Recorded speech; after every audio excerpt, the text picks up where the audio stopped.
مصايب صار معي يا جماعة. أول شي السلام عليكم ورحمة الله. الله يسعد مساكم وصباحكم.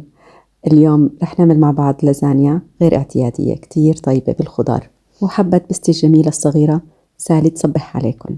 رح نعمل اليوم مع بعض فطور مميز كتير. حبيت إني أدلل جوزي وولادي بهذا الفطور.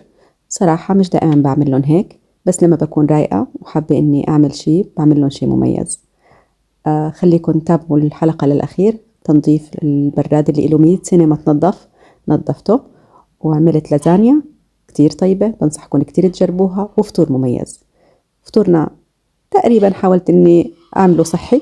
الحقيقة بفطوري بحاول اتجنب كتير الخبز، اذا كان في مجال اني اتجنب الخبز بتجنبه، ما في مجال بحاول قدر المستطاع اني اخفف من الخبز. شوفوا، خلينا نتفق مع بعض عادات صغيرة بيومك رح تفرق معاكي بالمستقبل. يعني اليوم خففتي شوي من الخبز، رح تفرق معاكي أكيد بعد شهر بنص كيلو كيلو. أكيد نحن هذا اللي بدنا إياه. وحتى بهاي الطريقة الواحد بيقدر يحافظ على وزنه. سبحان الله، كل شيء بالاعتدال بمشي وبصير أسهل بالحياة. هلأ هون حطيت جبنة موزاريلا، جبنة جودة، جبنة شرحات، خسة، كيوي صغيرة. هلأ بتقدروا تزيدوا وتكتروا انتوا زي ما بدكم، بس أنا هذا هو كان فطورنا بهذا اليوم. شرحات خيار، أنا بحب أكتر بالعادة أكتر خضرة، بس ما بعرف، المرة الجاي بكتر خضرة أكتر. حطيت بروتين اليوم، عملت بيضتين، حطيت جوز. ما تسألوا على الجوز، أنا بقمة السعادة. عم بروح عم بقطف من الشجر الجوز وبرجع على البيت كل يوم المساء باكل لي هذيك الكمية، وسبحان الله في استمتاع بالتقطيف حتى لما بروح على الغابة. فالمهم حبيت اني اضيف كمان جوز بقلبها. اذا بدكم تروحوا على القناة وتابعوا الفيديوهات تبعتي، عم بنزل مشاويري بالغابات، بالزراعة، بالحديقة تبعتي شو بزرع، طبخات، حلويات، جاتويات، اعياد ميلاد. فبتمنى تعملوا لايك كمان للفيديو هذا وتشاركوه مع رفقاتكم لحتى تكبر عيلتنا. وتتابعوني أكيد على بقية مواقع التواصل الاجتماعي، بس فوتوا عن جد على القناة، اشتركوا فيها وشوفوا الفيديوهات اللي منزلتها، كتير عم بتعب بالتصوير. وهون هذا صار صحننا النهائي، الشكل النهائي للصحن. مع شوية ضفت لمسات هيك أخيرة من الورد. وهلأ صحتين وهنا على قلبنا وقلبكن. هلأ بعد ما خلصنا فطور، وللأسف في ابني وجوزي ما إجوا اليوم، بدأت بتنظيف البراد اللي له 100 سنة مو منظف. أكيد لا، بس سبحان الله 5 أشخاص بالبيت، فأكيد بده يوقع شوية كاتشب، ينكب شوية ما بعرف شو عصير، يعني حرام هالبراد بتبهدل. بهاللحظات هاي قد ما كنت إن شاء الله كنت قبل بيوم منظفتي. المهم فأنا قررت فضيت كل شيء بقلب البراد، وقررت إني أنظفه فجأة. مثل كل قصصي بالنهار كلها فجأة بتصير. هلأ بلشت سحب أو ما بعرف، سحب لفوق أو سحب للقدام هدول الزوايا، لأنه هدول إلهم فعلا صار لهم زمان ما نظفتهم، يعني تقريبا إلي 6 شهور. فقلت لا، صار لازم تنظيفة شاملة للبراد. فالمهم فهيك صار معي، بلشت عم بفكفك، وفجأة فظيع المنظر. انقهرت كتير، بس شو بدي أعمل؟ معلش تجاوزت الموضوع بسرعة، لأني أنا مستعجلة بكل شيء فبدي أخلص. عندي لأنه كمان مشوار كان لازم إني أطلعه، فبسرعة بسرعة وطبخة وهيك، فبتعرفوا البيت بده كتير، فكنت مستعجلة كتير بالشغل مشان بدي أخلص. بس صار البراد من بعدها بياخد العقل. حطيت هون شوية سائل جلي وكربونة أو كربونات الصوديوم، وبلشت أفرك فيها. بصراحة بفرشاية الأسنان ما فشت قلبي. جبت عندي فرشاية سبحان الله اشتريتها وإلى فترة ما استعملتها، كنت جايبتها للشبابيك، فسبحان الله هون استعملتها. غطيتهم بالكلور والسائل الجلي والكربونة، وبلشت دعك. تمام، كل شيء مسحته ونظفته ولمعته ونشفته كمان.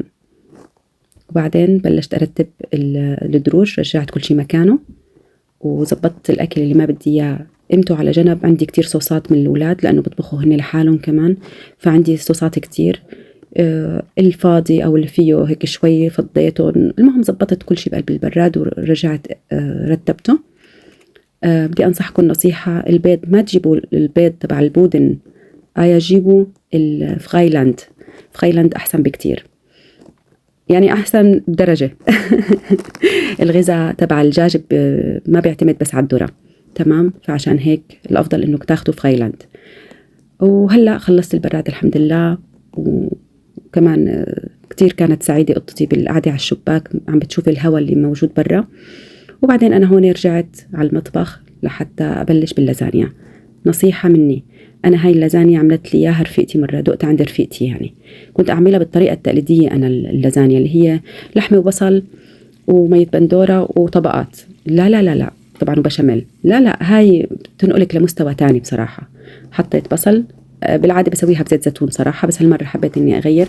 حطيت زبدة وزيت، ملح، وبلشت أقلب. بعدين دبلت معي البندورة، حطيت البصل دبل معي، حطيت البندورة كمان رح أخليه يدبل شوي وبقلبه مع البصلات لحتى يتنكهوا مع بعض. فكنت عم بقولكم يعني إنه عن جد إذا عملتوها رح تدعوا لي هاي الطبخة أو هاي اللازانيا.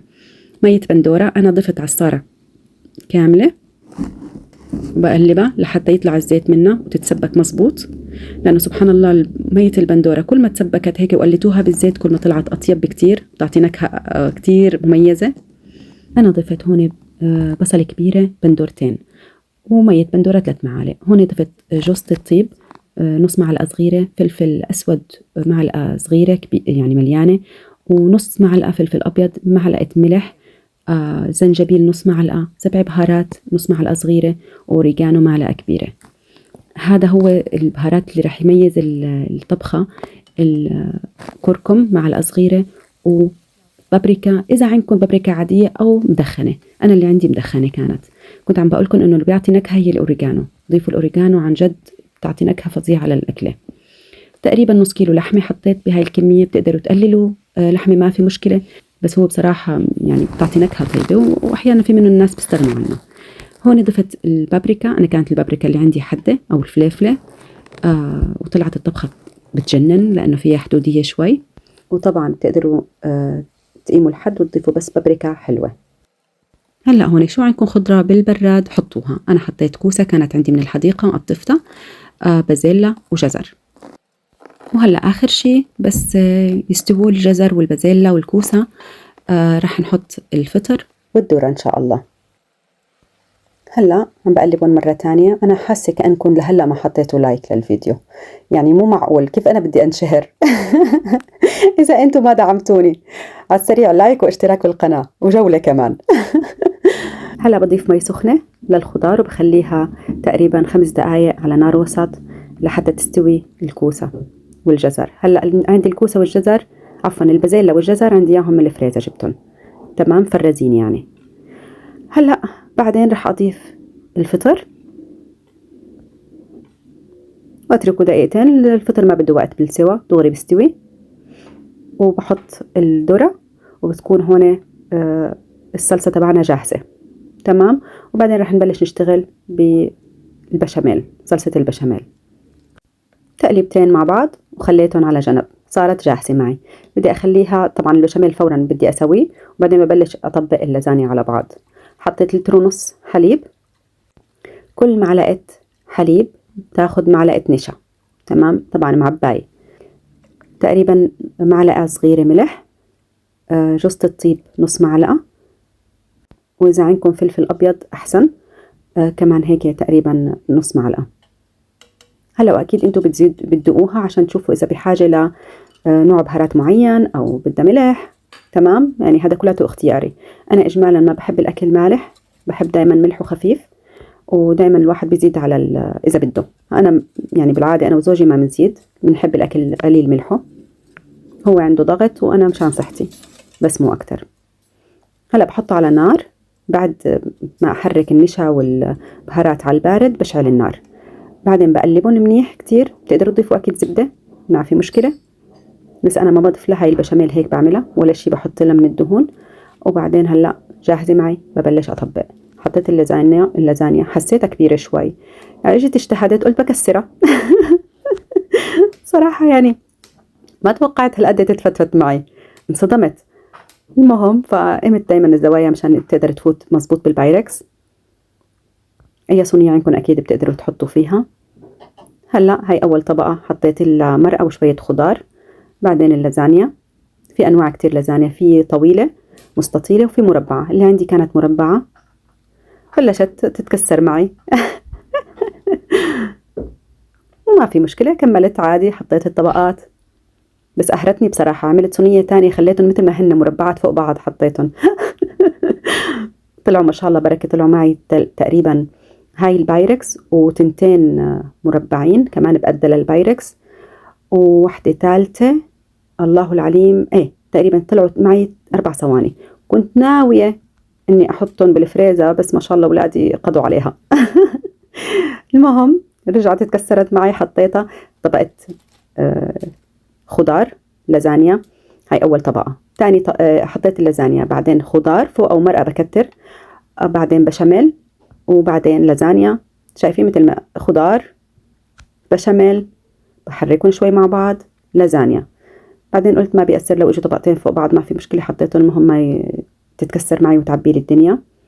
وهلا بعد هاي المرحلة بحطها بالفرن، بغطيها بالسلوفان وبحطها بالفرن تستوي على مهلها. بتقدروا تضيفوا اكيد باخر طبقة جبنة، بس انا ما ضفت جبنة، خليتها لتستوي كلياتها. وبعدين لاني انا هذه اللازانيا، نوع اللازانيا اول مرة بستعمله، بالعادة بستعمل الطويل المستطيل بالاصح. وهلا هيك ضفت الجبنة اللي زادت عندي من الفطور للأسف ما لقيت عندي أبدا جبنة لحتى أبرشها. وهلأ هيك حطيتها بالفرن لذابت الجبنة وصارت معاي بهذا المنظر. بتمنى تجربوها وتكتبوا لي بالتعليقات من وين عم بتتابعوني، وإذا جربتوها ولا لا، ورأيكم فيها. نصيحة جربوها ما رح تندموا نهائي.